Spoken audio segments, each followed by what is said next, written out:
만약 남성과 여성이 동시에 다이어트를 시작한다면 누가 먼저 살이 빠질까요? 같은 조건이라면 남성이 더 빨리 체중을 감량할 가능성이 높습니다.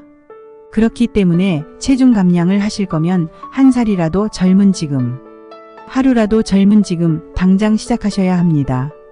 그 이유는 영상에서 설명드리겠습니다.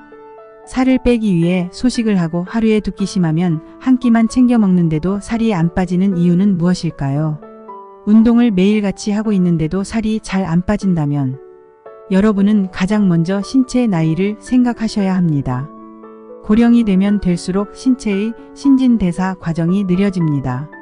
이 말은 식사를 통해서 얻은 에너지가 체지방으로 더 빨리 전환된다는 것을 뜻하는데요. 우리는 흔히 중장년층이 되면 근육량이 감소한다고 하고 심하면 근감소증이라는 단어를 쓸 만큼 중장년층의 건강함에는 근육량이 늘 포함이 되어 있습니다. 이는 자연스럽게 나이가 들면서 근육량이 낮아지게 되는데요.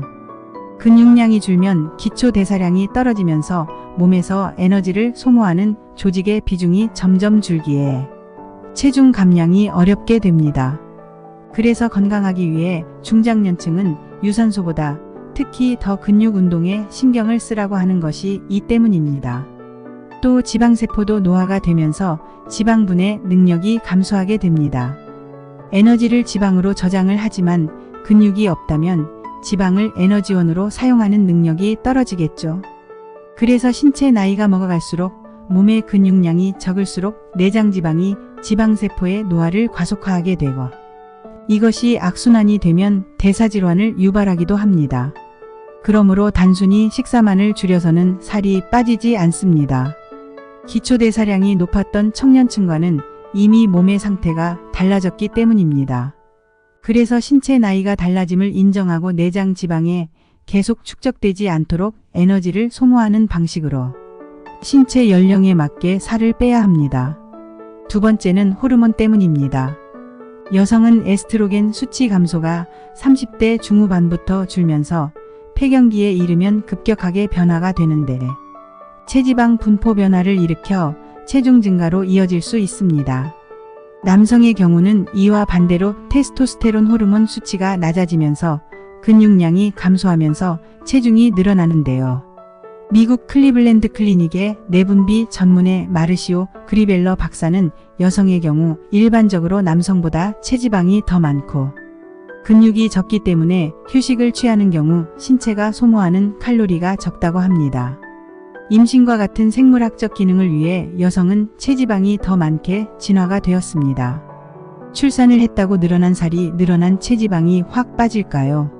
그렇지 않습니다. 우선 늘어난 살을 막 출산을 한 여성이 쉽사리 뺄 여건이 되지 않습니다. 수면 부족에 시달리고 운동을 할 여건이 충분히 되지 않아 체중 감량이 어렵게 됩니다. 그래서 임신이라는 과정을 거치고 나면 살을 빼기가 어렵습니다. 또 폐경기에는 신진대사가 느려져 특히 복부에 살이 많이 찌게 됩니다. 우리 주변에서 다른 데는 다 살이 빠지는데 유달리 배는 빼기 힘들다는 이야기를 하시는 분들이 많을 텐데요. 저 역시도 복부에 늘어나는 살은 한 해가 다르게 쉽게 빠지지 않는 것을 경험하고 있습니다. 호르몬의 변화가 특히 살을 빼기 어렵게 하고 근육이 많아야 소모되는 칼로리가 많아져 살이 덜 찌는데 체지방이 늘어날 수밖에 없는 몸의 구조로 변화하고 있어 예전보다 빠르게 다이어트가 되지 않는 것입니다. 그렇다면 단순히 식사만으로는 식이요법만으로는 체중 감량이 쉽게 되지 않음을 알게 되었습니다. 몸의 변화 역시도 점점 살을 빼기 어렵게 되어가니 살을 빼겠다고 마음을 먹었으면 내일부터가 아닌 지금 당장 시작을 해야 하는데요. 그 전에 운동을 한번 점검하셔야 합니다. 정확히는 자신이 하고 있는 운동이 근육량을 늘리는데 도움을 주고 있는지를 보셔야 합니다. 사람마다 건강 상태가 다르기 때문에 동일하게 같은 근육 운동을 권하기는 어렵겠지만 내가 운동을 매일 꾸준히 하고 있음에도 불구하고 살이 잘 빠지지 않는다면 가정의학과를 내원해서 체지방 축적의 원인을 정밀하게 보는 것이 좋습니다. 장의 운동이 약화되거나 갱년기로 인해 신체에 어떠한 장애가 생기거나 면역력이 저하되는 경우 등 남들이 뭘 해서 좋아졌다거나 하는 등의 일률적인 살 빼기는 맞지 않을 수 있습니다. 헬시인포에서는 운동의 종류를 말씀드리기보다는 최소한의 근육 운동의 가이드라인을 제시해 드리겠습니다. 특별한 질환이 없으시다면 일주일에 최소 한 번에 20분에서 30분은 반드시 근육 운동을 하시길 바랍니다. 점진적으로 늘리는 방향으로 운동 계획을 짜시되 그렇다고 유산소 운동을 아예 하지 말라는 이야기는 아닙니다. 모든 운동은 균형이 중요하기에 편중되어 어느 한 운동만 하다가 신체에 무리가 갈 수도 있고 운동 효과를 얻지 못할 수 있습니다. 평소에 운동을 해본 적이 없던 분이라면 부상을 방지하기 위해 저강도 운동부터 시작하는 것이 좋습니다. 이렇게 저강도 운동에서 중강도 이상의 운동으로 늘려 반복하는 것이 좋습니다. 중강도 운동은 어느 정도가 될까요? 속옷에 땀이 찰 정도 옆 사람과 말을 하면서 숨이 찰 정도의 중강도 이상 운동입니다. 체중 감량에는 반드시 중강도 이상의 운동을 하셔야 하고 평소 일상 속에서 엘리베이터를 대신하여 계단을 오르시거나 대중교통 이용 시 한 정거장 먼저 내려서 걷기와 같은 신체 활동량을 늘리는 것만으로 이미 좋은 시작이 될 수 있습니다. 호르몬의 변화가 몸으로 느껴지신다면 이제는 일찍 잠자리에 드는 습관을 기르시는 게 여러분의 체중 감량에 도움을 줄 것입니다. 영국의 데일리 메일에서는 매일 저녁 8시에 취침을 하는 방법으로 다이어트에 성공한 중년 여성에 대해 소개를 하였습니다. 야식을 먹지 않도록 일찍 잠자리에 들라는 것인데요. 미국 심장협회 연구에 따르면 오후 6시 이후에 식사를 많이 하게 되면 될수록 심장 건강이 나빠지고 혈압 그리고 체질량 지수가 높아진다고 합니다. 그래서 야식 후 바로 잠자리에 들거나 잠자기 전에 음식을 먹게 되면 혈당 수치가 높아지면서 수면에도 좋지 않다고 하는 것이 이 때문입니다. 그럼 오늘 영상의 내용을 정리해 보겠습니다.